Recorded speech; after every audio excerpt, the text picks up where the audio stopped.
Okay, Jamie. So yes, the rosé. Yes, so rosé. I think rosé is one of those wines that has completely confounded expectations. I think when I first started selling wine, rosé was not. No one really sold any. I'm trying to think. I think we sold a New Zealand rosé when my first job, and it was, it was nice to sell, but it wasn't, commercial. And then I think, when you go to the south of France, you go to Italy, you go to Spain, you go, effectively you're traveling, and you saw how much rosé was being consumed because it's warmer temperatures and it's so simple and easy that our European friends were ahead of us. They're ahead of the game, and we always tend to follow. The UK might be still the centre of the world's wine trade, but we follow trends. We follow after them, and I think for many a year, I think rosé outsells white wine. I think it might even sell red wine in France these days. So Right. definitely outsells red wine by considerable margin. If you go, I think the properties, the top properties, like, so this is from Domaine Ott. They make the bottle, and they are probably the Rolls Royce of all the producers. They're well before Whispering Angel and Miraval and its current guys. Domaine Ott have been producing, rosé for 50, 60 years at least, probably more. I'm probably wrong on that. But they are the exponents. They are the greatest exponents, and it's only recently that that's really come to the fore. And I think one of probably the best business decisions that Louis Roeder made was to buy this property, Domaine Ott, in the early 2000s. It was probably 2 or 3 years after that you had the Brangelina effect, Chateau Miraval, and you had Whispering Angel being launched, and these producers saying, rosé should be considered every bit as much a fine wine as the clarets from Bordeaux and the white wines from Burgundy and all that stuff. So they put a lot of money into it and created these estates and these chateaux and these big properties. And now they are like, they're the Hollywood. They are the Bordeaux properties of the 21st century. That's where the money is. And it's not surprising. Well, partly because everyone's drinking rosé. If you look at the sales of Whispering Angel and Miraval, they're pretty phenomenal. And they're a brand in itself. Côte de Vence has become a brand in itself. And also, and you mentioned the color. The very color is an emblem of its success. It has to be this pale salmon pink. I get slightly bored when people say, oh, it's got to be the right color, because I think you can have amazing Tavel rosé, which are darker colors, and you can have. I tried this Rosé de Ricci in when I was in Champagne last week in the Côte de Bar, and the wine is utterly delicious, but it's a much darker pink, and that color doesn't mean it's color's just an indication. But this is the color, this is the style that the very sort of light salmon hue that's gained fashion, and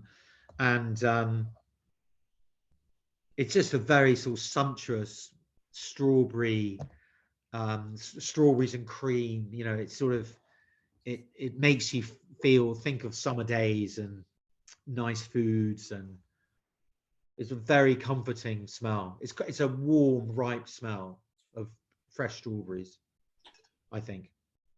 I didn't want to go down the cliche, even though with rosé you almost have to, but it was just red berries throughout and throughout. It really was, and it didn't have too much tartness. It was just nice fresh fruit, very soft. Again, I mean, I think I'm probably having this a little too warm. It's definitely helping with the fruit content. I think this would be, I mean, yeah, it's lovely, so tasty because of that, but I do think that if it was a little cooler, I'd be getting some crisper red fruits, which would be delicious. I mean, it's there. I'm just obviously making that point. That's a lovely wine, though. It really is. Yeah, and I think it's really good. We to that point about Provence and sales. So when we were first buying this, we probably put this under our label about 9 years ago, and we were struggling to sell the wine, so I put it into our hampers. And as soon as you put it into a hamper, obviously you've got guaranteed. You put 1,800 bottles, it's sold. And we were buying 4,800. Then it started going up, and now we're buying 6,000, 7,000 bottles. And we put it into our hampers. I almost think I'd rather not put it into our hampers, because I know that our customers want it on the to buy for home. But it just shows how the market's changed and how successful Provence Rosé is. Yeah, absolutely. Because it is something that a lot of people to put their noses up to, but not everyone is open to rosé. I think there's still very much red, white, champagne. But once you get into it, and when you experience a good rosé, as we're discussing, it's such a versatile wine as well. It really is. Yeah, but it is also a bit of a shame that people think they can only drink it in the summer. I think I drink rosé all year round, and people are slightly restricted to the seasons, and and people also, when they drink rosé, they feel they have to have the most recent vintage. For example, this is the 21. This has literally just been shipped, and we don't have any older vintages because it sells out, which is a good thing. But quite often, like I tasted, there's a rosé I think from Lebanon called Messiah. I don't know if you've ever tasted it. It's absolutely delicious, and it needs a bit more time. So we're drinking the 2020, and I was speaking to their winemaker was over a couple of weeks ago, and he was saying he was drinking the 16-17 rosé, and it was just delicious. So the people slightly get obsessed with the vintage for rosé, but it's just, I think it's just a very pleasurable, very I have tasted some really expensive rosés, and I do slightly get challenged as to why it's as soon as anything goes over 30 quid, 40 quid, 50 quid, you've got to start really considering how good is the actual wine, because obviously you're paying that much more money, and when something's 120 quid for a rosé, it's got to be utterly, because anything 120 has got to be magnificent. And I didn't think it was magnificent, but I thought it was expensive. So but this, so we're selling this now for 19.95, and I think it's it's rosé prices are going up, but I think it's really, really good. It's from a top producer.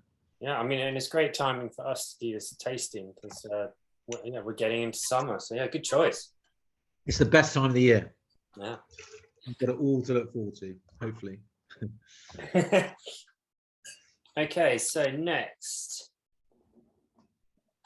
The next wine is should be Claret. And the reason why I put this in the tasting is just because we are fairly traditional, it has to be said.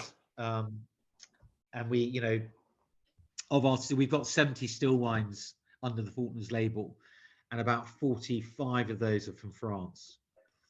So there's quite a lot of French wines, but because they're excellent, if I was on a desert island, what country would I choose? It would be France. And they still, and I think when I first joined the wine trade, all those years ago, it was all about New World wines and drinking New Zealand and South African and Australian, and but it's no secret that the New World have they started so many new things. Their expertise in science and enology and viticulture, and vessels to age wines in. They really set the bar. They moved the wine trade on. But also, I think at the same time, there was a slight consumer revolt against over-oaked Chardonnays and too alcoholic Shirazes and Cabernets and that sort of thing. And to doff a cap towards the French and Italians and the Europeans who've been making wine for centuries, because they were making wines to go with food, whereas the modern palate tends to drink wine quite often in a pub on its own as an aperitif, whereas our European friends have been making wine to go with food. And as a result, the wine by very nature tends to be more understated and more, they're not like a meal in itself when you drink the wine. And so I think, which is why I go back to France, because they've been making wine in this style for a very long time. And so this is our Claret. So Claret is, that we're selling this for $10.95. It's it's sort of entry level price. It's got our name on it. It's got Fortnum's Claret. It's got to be good. It's got to be easy drinking. We buy 30,000 bottles of it, so it's popular. We sell a lot of it. What do you think, Guy? I had a bottle of this actually a few weeks ago from when we last met. I've been keeping it, and I popped it open. What I really like about it, and this was the first thing that hit me, was just how easy it was to drink. Not particularly complex, not overbalanced, but just a really nice red wine. There's quite a lot of weight there. There's a good body to it. But it made me just almost want to have a warm fire on the go and just sit down, it's very comforting. Take my time, comforting. Yeah, exactly. But in a really lovely, relaxing way. This is a nice red wine that's got a lot going on, and just it's great to. It's something we've mentioned a lot, but just take your time. Have that moment, take the pause, and enjoy the glass of wine that you're having. And this does that in abundance. It really does. No, I'm pleased because a couple of years ago, 3 years ago, we worked with the same producer for a long time, and we got a complaint over the Claret, and it was said, I tasted this Claret, and it wasn't great. And then we got another email about a month later. From a different customer, just saying about the same problem. So we looked at the batches and we thought, well, there might be a problem here. So then I got in touch with because obviously we're very, we sell to lots of people, and people always expect, so we get a lot of people trying a fast one and trying to get free things the whole time. But this was a similar complaint, and I tasted the wine. It's a different batch, it's the same problem, and we realised we're going to have to change producer.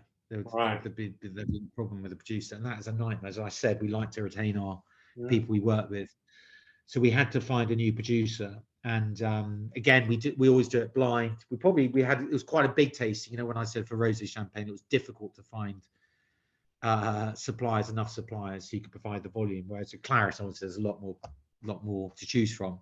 Yeah. And we whittled this down, and I'm really pleased. I think this is the second vintage we bought. The first vintage was 17. This is the second vintage, the 2018. It's 100% Merlot, which is, normally I like Cabernet. I'm not a massive Merlot. I'm not quite sideways, but I don't know if you've seen that film, Guy, about his hatred for Merlot and his love for Pinot. But yeah, so this is 100% Merlot, but I think it's really nice, and I'm really pleased with it. I think it's every time I drink it, as you say, it's easy drinking, but would go really well with food. I think it goes really well with absolutely food. Yeah, no, I think that would add a bit of softness or the impression to it, because there's a lot there. It's quite a heavy wine, but that's Claret. So you just enjoy it, you drink it, don't want to get too involved. But yeah, this is a great wine, really is. No, it's good. It's good. It's sort of right bank, and if you go to Bordeaux in the summer, it is bloody hot. Yeah, it's really hot. It's baking. So you get the sun. So they're just like all the regions in France, well, the whole world, we're just fighting the sun, temperature, fighting the lack of water, and it's those producers who are able to harness their experience and their know-how, of the vineyards, and also how they make the wine, and what oak they use to compensate. Those are the producers you want to work with. Sure. Because it's an ongoing problem. So the next wine I'd like to talk about is our Valtellina. which is, I'm sure, it's a wine that most people won't have heard of. This is 2017 vintage, and it's £35 a bottle. I think this is an example of something that I'm so lucky, is that I'm able to source wines that, as I mentioned before, that don't fall off the shelf because they're not well known. No one's really heard of Valtellina. But I can give it some placement in our hampers and in our restaurants, and so people can buy it and try it. Valtellina is a region, it's in the Italian Alps, so straight away you can imagine what it looks like. It's beautiful. It's right in the mountains. It's you've got the stunning. Switzerland is just over the other side of the mountains, and Right. Italy that way. It's just this mountain valley, and it's so beautiful. Is it quite high and for up? many years, it's probably about three to 200 to 300 meters, because obviously the mountains go right up, but where the actual vines are, they cling to these slopes. It's a bit like going to the Mosul, or where I went just last week, Les Rici, where it's really steep. So you don't really want to be a picker or work in a vineyard because it's bloody hard work. And they can't do any machine harvesting because it just doesn't work. And I think up until 10, 15 years ago, before global warming, the problem was because you're so relatively high up and you're dealing with Nebbiolo. So Nebbiolo needs sun. It's late ripening, so it needs lots of sun to ripen, and it just wasn't very. I just don't think the wines were very good, and they were always expensive because of where they come from, because they're made in small production, and they are, they're not really exported, and they just weren't very good. But I think what global warming has done has quickened the ripening, and so now you get Nebbiolo, which is very different to what you find in, well, not very different, but different to what you find in Barolo, at much more expensive prices. It's quite interesting having it on the back of the Claret, seeing how they compare. Yeah. The depth there. Because it's still quite a full red, isn't it?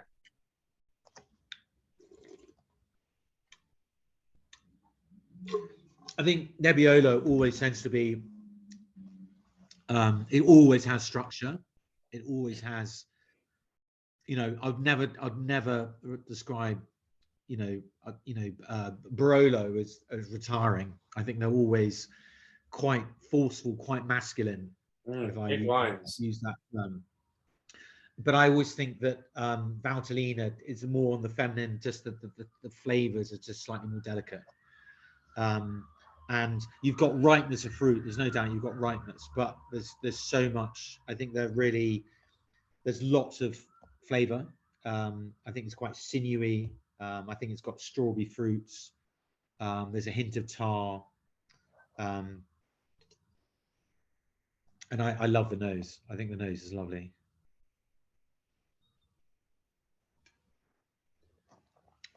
I really enjoyed how much weight there was to the wine. There's a lot. There's a good texture in the mouth. Treasure's done beautifully. There's a lot of depth. It's lots of wonderful black and red fruits all mixed in, and I think it could probably go on for a couple of years as well. This is one of the wines that if you keep it open, you just put it in a decanter, it just evolves. It just evolves. It gets better and better and better. But I think there's a real silkiness to it, and without going over and over. But I think it's I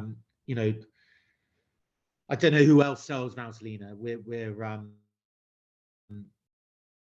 I was very lucky because I work with. This is why I consider suppliers so important, because they give me the ideas, and obviously all I have to do is choose them, choose hopefully the right one, and this is this is Valtellina, and the reason I'd never heard of and I'd never experienced, and then you go there and you go, oh my god, because everything they make there, they've got these extraordinary apple trees, massive apples, red apples that are just gorgeous and juicy and sweet, and then you've got the grapes, the wonderful Nebbiolo grapes that are so fragrant, and I think it's a jewel. I think it's a really exciting region. I think, you know, it's benefited. I mean, most of the wines we talk about, you know, have benefited from the increased temperatures.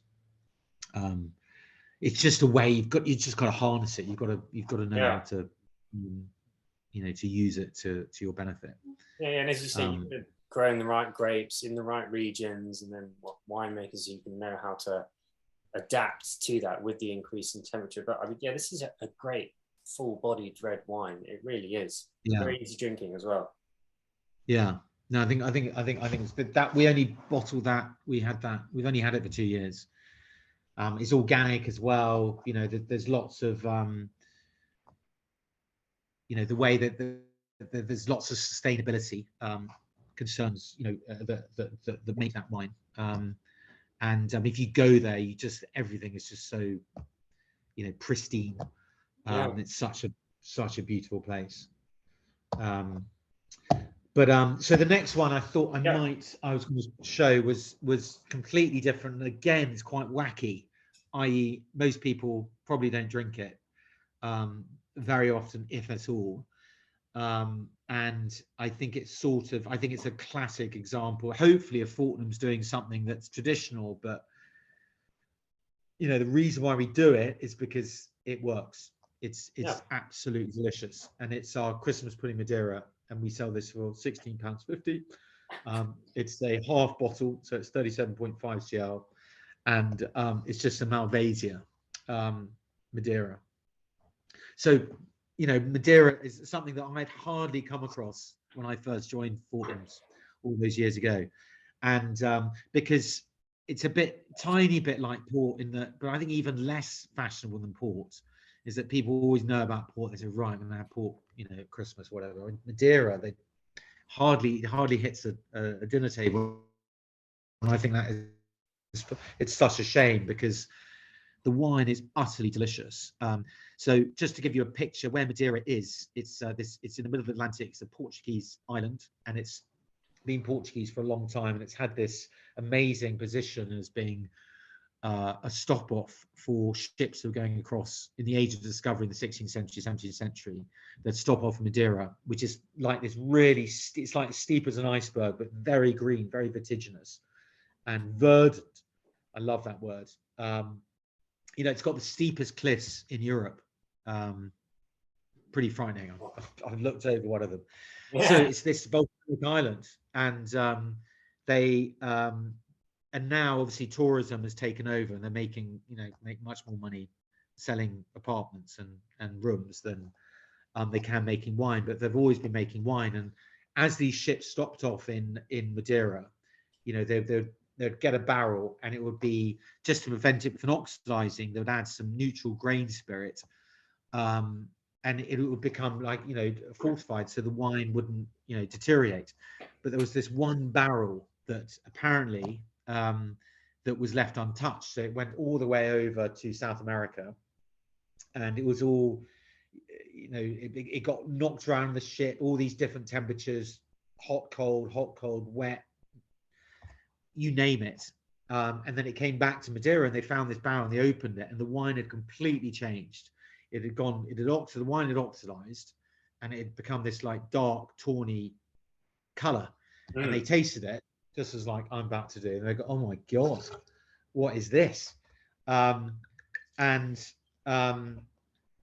know, it's a beautiful color. It's a lovely sort of mahogany color, and they realized, they thought, well, this is something really special. And nowadays they try and replicate that. You know, they have much cheaper forms of putting in stainless steel, and then using literally hot water coils around the stainless steel tank just to heat it up to 55 degrees. They'll do it for, I don't know, a couple of weeks, and then you make a similar style, but it's never going to be as good as what is the Cantero process, which is what Barbetto, who make this wine for us, do, which is basically storing the wine in barrel for up to 20 years in one of their cellars, and you get this extraordinary wine. So this is Malvasia, and so it's a sweet wine, and they'll stop the fermentation until so you get that level of sweetness. And what you find, Madeira, the grapes are incredibly acidic, and I always use acidity. I always think acidity is a good thing. It's not a bad thing; it's a good thing, because you've got all this sweetness of flavour. I mean, just the nose, for example, the nose, that toffee, caramel, cinnamon, nutmeg, millions of things that you can smell on. It's so complex. I think I mean, I completely agree. But you also get like the orange peel and the lemon peel. Orange, absolutely, orange peel, very good. Yeah, it's lovely. That candied fruit. Mm.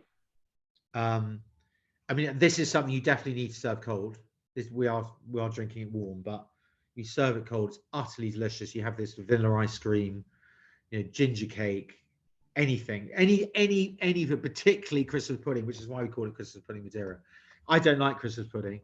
This is far better than Christmas pudding, but it goes with Christmas pudding. It works actually, because Christmas pudding is really complicated because it's got brandy, it's got all these different flavors, and this has got the structure, the alcohol, and the complexity to more than stand up to a Christmas pudding.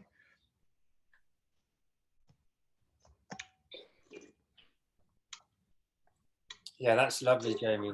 That really is. Yeah, really, really nice. And it's amazing. I can totally see how temperature is vital for this one, because it makes it smoother. Yeah. Yeah, just the lovely, because you've still got some of the acidity, so it's not too cloying. It's not too much, because it's got the edge, it's got the definition. Yeah, lovely. It's got that sort of I love there is a slight, this doesn't sound very nice to be talked about, but it's like mahogany, that slightly woody character, but it's that I think the nutmeg, cinnamon spot. I mean, you keep tasting things over and over again with this wine. It's got such depth of flavor, and I was going to say that actually. So on the finish after the second sip, it was drastically different, a lot more nuts, as you were saying. That really came through, which is a really nice character. Yeah, and it's just so. And the other thing about it, because it's been aged, if you don't finish it, which is quite difficult not to, but if you don't finish it, it can stay open it's indestructible. It can stay open for, however many years. I mean, probably up to a year. And what's really interesting is that, and I think this is super interesting actually, it was used to sign the Declaration of Independence in America, because back in those days, it was so hot in America, no wines would survive the temperatures. They'd just go off straight away. Whereas Madeira, indestructible. So it's before refrigeration. So they use this to toast the great treaty.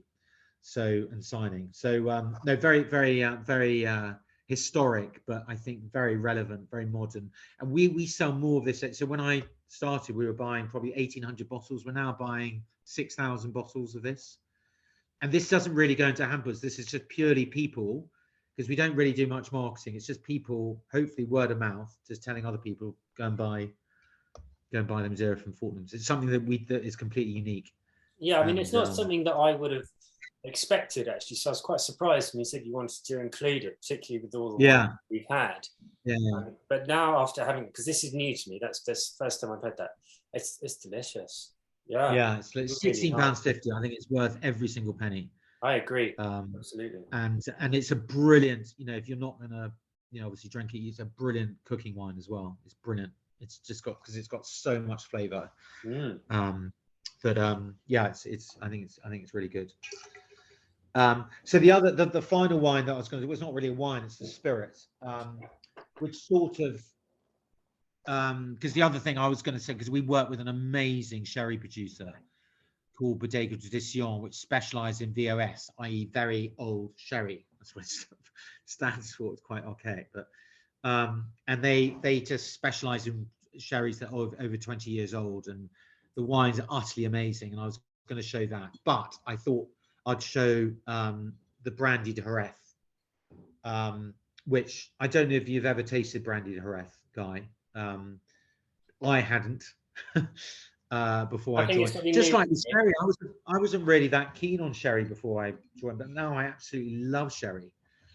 You know, that'll be the glass. I'll have it sounds really old school, but I'll probably have a glass when I go home this evening. It's my sort of as an aperitif. That's what I'll drink, because it makes you want to. It makes your mouth, you know, salivate. You just want to eat. You want to eat food when you have sherry. This is basically Brandy de Jerez. Bizarrely, is what keeps the whole sherry industry afloat. So they probably sell about 35 million bottles of sherry a year. They sell 125 million bottles of Brandy de Jerez. So Spanish brandies, I think they make more brandy in Spain than they do anywhere else. So brandy's obviously the same as cognac, but cheaper invariably. But Brandy de Jerez is the best, is the most highly regarded brandy from Spain. And obviously it's from Jerez, so it has to. This brandy has to come from Jerez, and there are 3 different styles. There's Brandy de Jerez, which is where the vast majority of brandy is sold in gallons loads in, I think, South America and in Spain. And I think you just have to age it for up to 6 months. Then you've got Reserva, the Brandy de Jerez Reserva, and that's I think it's like a year. You have to age it for a year, and then you have the Solera Grand Reserve, which is what this is. And so it's a minimum age of 3 years. This actually has been aged over 12 years. So, and I think this is utterly delicious. And it's to make Brandy de Jerez. You want to serve it chilled. To make Brandy de Jerez, it has to come from Aran grapes. It has to be aged in sherry casks, so you've got that distinctive sherry character. The cellar has to be, obviously it has to be made within Jerez, the town of Jerez. There, as I said, there are many styles. You know, there's about 5% of the quality of sherry is of this quality. So we sell this this for £40 on our shelf. I think it's amazing. I think it's delicious. It's very sweet, but if you have it with ice, it's incredibly complex. I was quite surprised at how uninvasive the alcohol was. Because it's strong alcohol, considering the type of drink it is. But it was mellow. It wasn't there, not because because 36%. That's right up there, getting towards whiskey level. But it's soft. It wasn't too bold in that sense. I think it's great. I mean, it's a beautiful sunny day today. It's nice and warm, and this is just topping the tasting off perfectly. Yeah. I think it's so surprising how smooth it is. Yeah, and how soft it is. And I think the interesting thing about Brandy de Jerez is that this has been aged up to 12 years. So XO cognacs 12 years old, 150, 160 pounds a bottle, whereas this is 40 pounds because it's not from cognac. So I think the value, that aging costs money, it costs time, it costs manpower, it costs, people want to shift it. But this is an example of a product that I think when people really love what they're doing and they've got real concerns about what they're producing, and because he could easily sell this much quicker, get a much quicker return. But I think so he only makes 4,000 bottles, so we'll buy a quarter of his production. I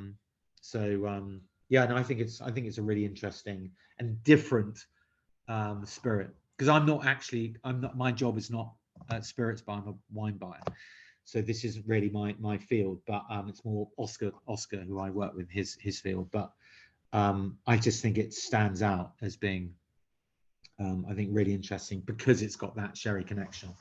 Yeah, absolutely. Well, Jamie, I think what a great way to wrap up the tasting. what a treat! Like seriously, that's what a great way to end Friday afternoon, to have you talk through all of these wines. It is Friday. Thank you. We did well. We got it in. We got it in. We got it in. Yeah. Thank you so much, Jamie.